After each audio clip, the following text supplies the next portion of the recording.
நிபுணர் நாம் தமிழர் கட்சியின் வேட்பாளர் இருக்கக்கூடிய ஐயாவுடைய வீடியோ ஒண்ணு பார்த்தேன். மருத்துவத்தில் பன்முகத்தன்மை வேணும்.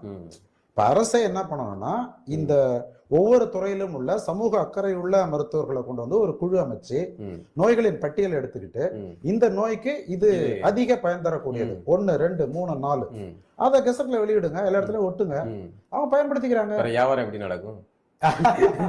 மக்களுக்கு குழப்பம் இருக்கு அதுல. அவங்க பாவம் எதுக்கு யாற்று இப்படிப்பட்ட ஒருவர் நாம் தமிழர் கட்சி ஆட்சிக்கு வந்த பிறகு மருத்துவத்துறை அமைச்சர் ஆனார்னா எப்படி இருக்கும்னு ஒரு நிமிஷம் நான் யோசிச்சு பார்த்தேன். ஏன்னா அவர் அவ்வளவு கருத்துல சொல்றாரு. வெறுமனே நாம் தமிழர் கட்சி ஆட்சிக்கு வரணும், எங்களுக்கு ஓட்டு போடுங்க, எனக்கு சீமானை பிடிக்கும் அப்படிலாம் அவர் பேசல.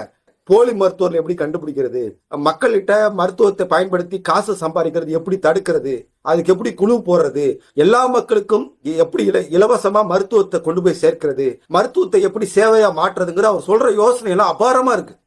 அவர் ஒரு இதய நோய் மருத்துவர், ஒரு 25 வருஷமா